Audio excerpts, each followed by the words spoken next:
हे मंदोदरी, सुन, मैं जो कह रहा हूं वह केवल शब्द नहीं, अनुभव से उपजा हुआ सत्य है। संसार रूप सौंदर्य के मोह में डूबा है, पर मैं जानता हूं कि काली स्त्री ही वह दीपक है जो परिवार की जड़ों को कभी सूखने नहीं देता। उसका रंग चाहे गहरा हो, पर उसका प्यार उजाले का स्वरूप है।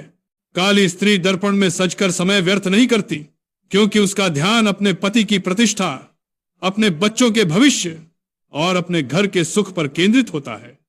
जहां गोरी स्त्री को संसार देखना होता है, वहीं काली स्त्री अपनी छोटी सी दुनिया में स्वर्ग रच देती है। त्वचा का रंग केवल प्रकृति का खेल है, पर निष्ठा, त्याग और धर्म का रंग स्वयं देवी शक्ति का वरदान है। काली स्त्री को स्वयं को सुंदर सिद्ध करने की आवश्यकता नहीं पड़ती। वह अपने कर्मों से सुंदर होती है, रेन से दैदीप्यमान होती है, चरित्र से पूजनीय बनती है। पुरुष यदि ऐसी स्त्री को जीवन संगिनी बना ले तो उसका साम्राज्य कभी हिलता नहीं। ऐसी स्त्री पति को कभी पराया नहीं होने देती और अपने घर को किसी प्रलोभन से टूटने नहीं देती।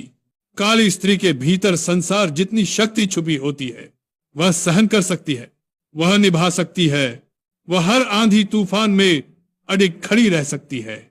रूप सुंदरी स्त्री कभी कभी संसार की नजरों को पकड़ने लगती है, पर काली स्त्री केवल पति की आंखों में अपना संसार ढूंढती है। वह सिद्ध करने नहीं निकलती, बल्कि संवारने में लगी रहती है। काली स्त्री को अपनी सच्चाई का प्रमाण देना नहीं पड़ता, क्योंकि उसके हर कदम में अपने घर की भलाई छिपी होती है। और हे मंदोदरी, धर्म यह कहता है कि वही स्त्री श्रेष्ठ है जो अपने पति को देव रूप में देखे, अपने घर को तीर्थ समझे और अपने त्याग को गर्व की श्वास समझे।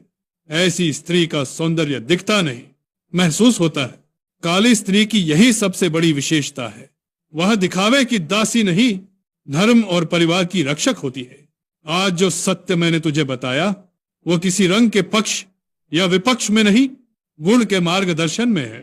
पुरुष को वही स्त्री सार्थक करती है जो उसके साथ हर अंधकार में चल सके, ना कि केवल प्रकाश में चमक सके।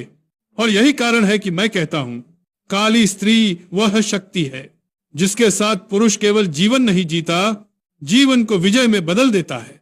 यही मेरा सत्यानुभव है, यही धर्म का सार है, और यही परिवार और राज्य की दृढ़ नींव कि रंग नहीं, निष्ठा और शक्ति ही स्त्री का वास्तविक रूप है।